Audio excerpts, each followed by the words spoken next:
Terra Espiritual apresenta O Evangelho de Jesus, Episódio 12. A Mulher Samaritana. Baseado no Evangelho de João, capítulo 4, versículos 1 ao 54.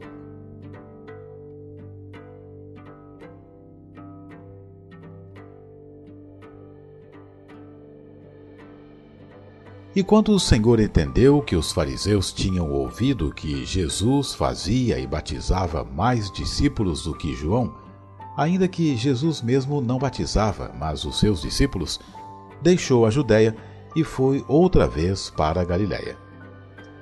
E era-lhe necessário passar por Samaria. Foi, pois, a uma cidade de Samaria chamada Sicar, junto da herdade que Jacó tinha dado a seu filho José. E estava ali a fonte de Jacó. Jesus, pois, cansado do caminho, assentou-se assim junto da fonte. Era isto quase a hora sexta. Veio uma mulher de Samaria tirar água. Disse-lhe Jesus: "Dá-me de beber", porque os seus discípulos tinham ido à cidade comprar comida.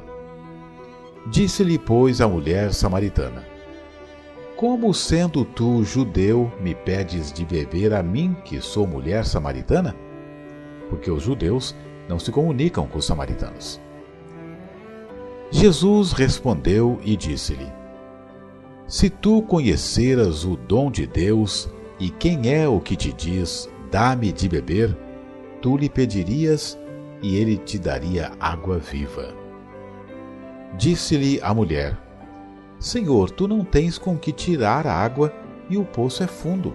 Onde, pois, tens água viva? És tu maior do que o nosso pai Jacó, que nos deu o poço, bebendo ele próprio dele, e os seus filhos e o seu gado?" Jesus respondeu e disse-lhe: "Qualquer que beber desta água, tornará a ter sede. Mas aquele que beber da água que eu lhe der, nunca terá sede, porque a água que eu lhe der se fará nele uma fonte de água que salte para a vida eterna." Disse-lhe a mulher: "Senhor, dá-me dessa água, para que não mais tenha sede e não venha aqui tirá-la." Disse-lhe Jesus: "Vai, chama o teu marido e vem cá." A mulher respondeu e disse: "Não tenho marido." Disse-lhe Jesus: "Disseste bem, não tenho marido, porque tiveste 5 maridos, e o que agora tens não é teu marido. Isto disseste com verdade." Disse-lhe a mulher: "Senhor, vejo que és profeta. Nossos pais adoraram neste monte, e vós dizeis que é em Jerusalém o lugar onde se deve adorar?" Disse-lhe Jesus: "Mulher, crê-me que a hora vem em que nem neste monte, nem em Jerusalém adorareis o Pai. Vós adorais o que não sabeis. Nós adoramos o que sabemos, porque a salvação vem dos judeus. Mas a hora vem, e agora é, em que os verdadeiros adoradores adorarão o Pai em espírito e em verdade, porque o Pai procura a tais que assim o adorem. Deus é espírito, e importa que os que o adorem em espírito e em verdade." A mulher disse-lhe: "Eu sei que o Messias, que se chama o Cristo, vem. Quando ele vier, nos anunciará tudo." Jesus disse-lhe: "Eu o sou, eu que falo contigo." E nisto vieram seus discípulos e maravilharam-se de que estivesse falando com uma mulher. Todavia, nenhum lhe disse: "Que perguntas?" ou "Por que falas com ela?" Deixou, pois, a mulher o seu cântaro e foi à cidade e disse àqueles homens: "Vinde, vede um homem que me disse tudo quanto tenho feito. Porventura não é este o Cristo?" Saíram, pois, da cidade e foram ter com ele. E, entretanto, os seus discípulos lhe rogaram, dizendo: "Rabi, come." Ele, porém, lhes disse: Uma comida tenho para comer que vós não conheceis. Então os discípulos diziam uns aos outros: Trouxe-lhe porventura alguém algo de comer? Jesus disse-lhes: A minha comida é fazer a vontade daquele que me enviou e realizar a sua obra. Não dizeis vós que ainda há 4 meses até que venha a ceifa? Eis que eu vos digo: levantai os vossos olhos e vede as terras que já estão brancas para a ceifa. E o que ceifa recebe galardão, e ajunta fruto para a vida eterna, para que assim o que semeia como o que ceifa, ambos se regozijem. Porque nisto é verdadeiro o ditado que um é o que semeia, e outro o que ceifa. Eu vos enviei a ceifar onde vós não trabalhastes. Outros trabalharam, e vós entrastes no seu trabalho. E muitos dos samaritanos daquela cidade creram nele pela palavra da mulher que testificou: Disse-me tudo quanto tenho feito. Indo, pois, ter com ele os samaritanos, rogaram-lhe que ficasse com eles, e ficou ali 2 dias. E muitos mais creram nele por causa da sua palavra. E diziam à mulher: Já não é pelo teu dito que nós cremos, porque nós mesmos o temos ouvido e sabemos que este é verdadeiramente o Cristo, o Salvador do mundo. E 2 dias depois partiu dali e foi para a Galiléia, porque Jesus mesmo testificou que um profeta não tem honra na sua própria pátria. Comentários. Era aproximadamente o ano 30 da Era Comum. A prisão do profeta João Batista despertou grande ansiedade entre os homens e mulheres religiosos da Galiléia. João Batista era respeitado como uma figura emblemática que chamava a atenção de todos para que se voltassem para Deus, como o fez no passado o grande profeta Samuel. De modo semelhante a Samuel, que denunciava as transgressões do rei Saul em seu tempo, João Batista denunciava os desvios do caminho espiritual de seu povo, o que incluía Herodes Antipas, governante da Galiléia. Contudo, muito poucos acreditavam que os tempos eram outros e que o desrespeito aos homens santos chegasse a tal ponto que Herodes Antipas mandara aprisionar ao profeta batizador. Enquanto isso, alguns fariseus da Judéia, mais antenados com o novo movimento de revigoramento do judaísmo promovido por João, ficaram sabendo que um discípulo seu, Jesus, estava também a pregar uma mensagem por demais semelhante à do Batista. O amado Mestre Jesus e seus discípulos, contudo, não estavam desejando confrontar as forças políticas e mesquinhas dos homens e enfrentar o mesmo destino. Pelo menos ainda não.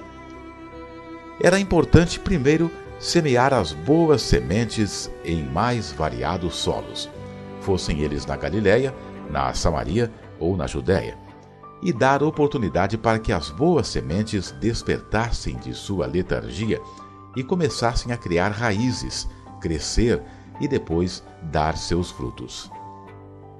Por isso, ao invés de enfrentar a ameaça temporal, sai da Judéia em direção à Galiléia. Contudo, não o faz como o povo normalmente o faria, seguindo as trilhas do Jordão. Resolve ir através da Samaria. Normalmente, atravessá-la seria uma tarefa de 3 dias. Embora, assim como a Judéia, estivesse sob jurisdição romana, certamente os fariseus e doutores da lei não se atreveriam a ir no encalço do meigo Rabi, pois há muito os judeus e samaritanos não se olhavam com bons olhos. Depois de iniciar na aurora uma caminhada de 7 a 9 horas para fugir do sol escaldante, o amado mestre e sua comitiva chegam à cidade samaritana de Sicar, atualmente chamada de Ascar. onde depara-se com uma fonte d'água, um poço que a tradição garantia ter sido construído pelo patriarca Jacó à sua numerosa família, amigos e animais. Neste mesmo poço, reza a tradição que Jacó encontrou Raquel e onde também Moisés encontrou Zípora. O mestre, próximo do meio-dia, ou hora sexta, segundo a tradição daquela época, senta-se só no poço, pois seus discípulos tinham ido à cidade em busca de mantimentos. Com seu sotaque galileu, que logo denuncia a uma mulher samaritana que se aproximava com seu cântaro para recolher água, que ele era um homem judeu, o meigo Rabi comete duas faltas graves para os olhos de um samaritano, pois ousou dirigir-se em local público a uma mulher samaritana e pediu-lhe o que beber, utilizando o mesmo cântaro que a samaritana. A samaritana, como era de se esperar, tenta pôr aquele judeu em seu lugar devido, recriminando-o por dirigir-se a ela, que era samaritana. O mestre aproveita o cenário e cria um roteiro para desenvolver uma das mais belas lições do Evangelho. Ele afirma que, se você conhecesse o dom de Deus e quem é este que te pede de beber, tu lhe pedirias e ele te daria água viva. Como se verá em seguida, a pobre mulher samaritana era aparentemente simples e talvez ingênua, pois todo o foco de seu pensamento estava voltado para a maior riqueza material da região e talvez do mundo todo, a água. Ela indaga, talvez olhando para o poço e seu conteúdo: Senhor, tu não tens com que atirar, e o poço é profundo. Onde tens então a água viva? És tu, por acaso, maior que nosso pai Jacó?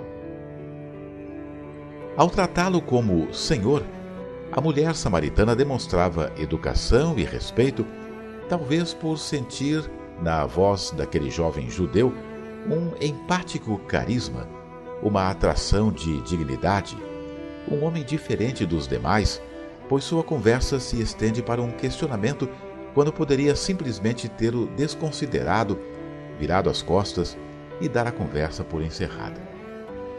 Mas ao insistir sobre a profundidade do poço, uma referência à tradição do prodigioso poço do pai Jacó que transbordava, a mulher ouve como resposta um enigma que traduzia que, sim, Jesus era maior que o pai Jacó. Quem beber desta água tornará a ter sede. Porém, aquele que provar da água que eu lhe der, nunca mais tornará a sede ter. Pelo contrário, a água que eu lhe der se tornará fonte e jorrará para a vida eterna. A simples mulher, aparentemente, não percebe que o mestre lhe fala que aquele que entender o significado do Evangelho através de uma conscientização prática e não teórica, encontrará a resposta a todos os seus problemas e dilemas, extinguindo a fonte do sofrimento, que é a ignorância, que nos torna egoístas, orgulhosos e vaidosos, promovendo assim toda a sorte de mal. Além disso, aquele que descobrir em sua alma e coração o sentido do amor que o Evangelho acorda de um longo sono ilusório, sente a necessidade de espalhar a luz e a vida para todos os demais corações, jorrando como uma fonte cristalina para todos os seres da criação.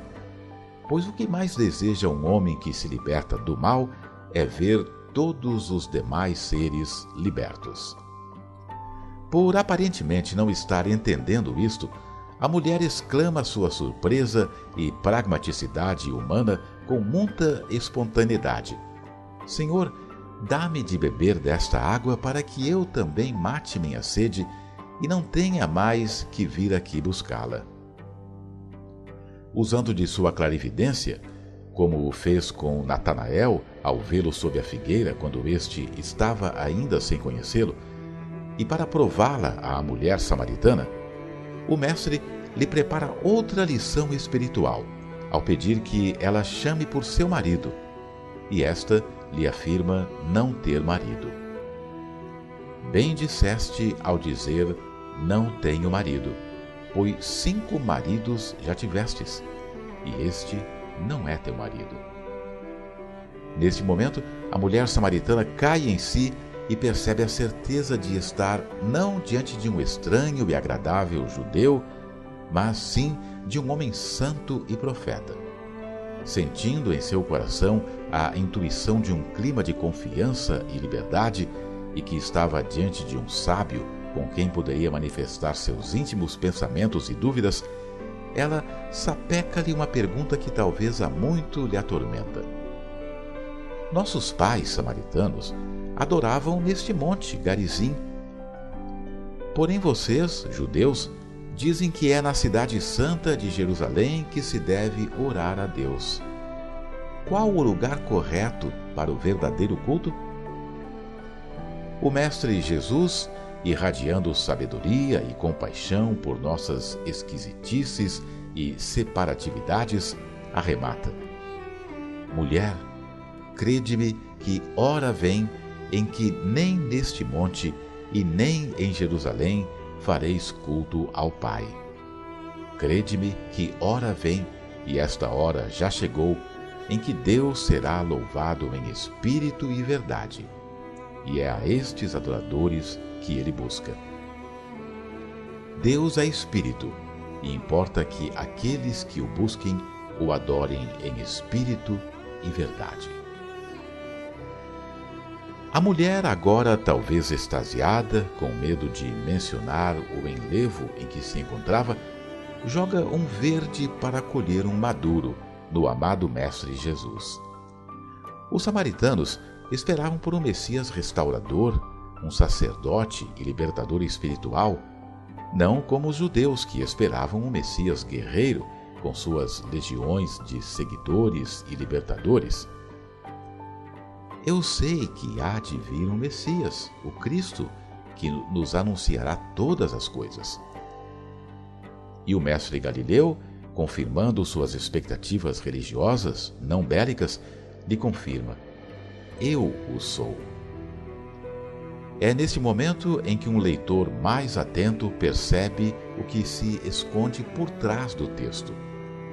Ali não se encontrava uma simples mulher, mas uma mulher que trazia dentro de si uma sabedoria e um elevado padrão de pensamento disfarçado pelos afazeres e tarefas domésticas. Quem a visse, veria apenas uma mulher, não muito diferente das outras mulheres. Mas o amado Mestre Jesus, de longe sabia que era com ela que deveria confabular e semear a boa semente, pois dentro dela havia terreno adequado e adubado pela boa vontade. Isso fica claro quando percebemos que a mulher se faz de tola e interroga sobre água do poço do pai Jacó e aprofunda o tema sobre a água da vida, mudando logo de assunto para um tema mais profundo, como o verdadeiro culto a Deus. Ela era uma filósofa natural e de uma sapiência que reconheceu o Cristo, fonte de alimento espiritual, talvez bem antes dos discípulos judeus que andavam com o Mestre, mas que naquele momento estavam distantes, preocupados com os mantimentos da vida material. E é enquanto seus discípulos chegam da cidade com os mantimentos e vendo-o conversar a sós com uma mulher samaritana, que esta, deixando o cântaro com água para trás, sai a comemorar alegremente, a chamar os demais para uma boa nova, uma boa notícia. Chama para ver aquele que talvez seja a resposta às suas preces por várias gerações. O Cristo está entre nós. Teríamos nós condições de reconhecer o bem e o amor se nos encontrássemos com Ele? Os nossos pensamentos e interesses gravitam em torno do espiritual ou apenas no transitório material? Há uma segunda forma de ver e de aprofundar a leitura extraindo um significado oculto nas entrelinhas do texto. É preciso lembrar que no ano 752, antes da Era Comum, a região da Samaria foi dominada pelos babilônicos, liderados por Sargão II, e que este determinou a colonização de cidades samaritanas por colonos da Babilônia. 5 cidades, com seus 5 deuses de preferência, foram durante muito tempo influências locais, deixando o Senhor Deus dos exércitos de Israel em plano secundário. A relação dos judeus com os samaritanos, já conturbada desde o ano 931 antes da Era Comum, quando da separação dos reinos com Jeroboão, agora ficou mais complicada com a adoção dos 5 deuses babilônicos. Isto pode ser conferido em 1 Reis, capítulo 12, versículos 25 a 33, e 2 Reis, capítulo 17, versículos 24 a 34. Além de tudo, os judeus não aceitaram a ajuda dos samaritanos por considerá-los impuros e indignos, o que só fez a inimizade crescer. Os samaritanos teriam então aceitado 5 esposos antes de aceitar o 6º, que também não era o seu, mas o Deus de Israel. Jesus, todavia, insiste que nem os samaritanos, cuja tradição de cultuar os 5 deuses babilônicos e depois o Deus de Israel nas montanhas, e nem mesmo a tradição formal dos judeus em cultuar idolatramente o Deus de Israel, como se ele morasse num templo de pedra edificado por mãos humanas, estava de acordo com o Espírito da verdade. Somente em espírito e verdade, no coração do homem, é que se poderia perceber a verdadeira natureza de Deus, ao reconhecer Deus presente no aqui e agora em cada ser vivo, humano ou da natureza. É a estes adoradores sinceros que Deus busca. Estaremos nós nos esforçando para sê-lo? Os tempos preditos pelo Cristo já haviam chegado aos corações de homens e mulheres sensíveis para a mensagem transformadora do Evangelho. Já não havia lugar para a paralisia, a cegueira, surdez ou mudez. O tempo de ceifar a colheita já havia chegado aos corações de boa vontade. Os samaritanos que vieram ter com ele desnudaram seus corações e acolheram a mensagem do Evangelho renovador. Ele ainda ficou com eles 2 dias, mas tinha que dar seguimento ao seu projeto de sair a semear pelo mundo e compartilhar com seus irmãos mais novos. E nós? Estaremos dispostos a semear ou a deixar que cada um sinta a necessidade de despertar?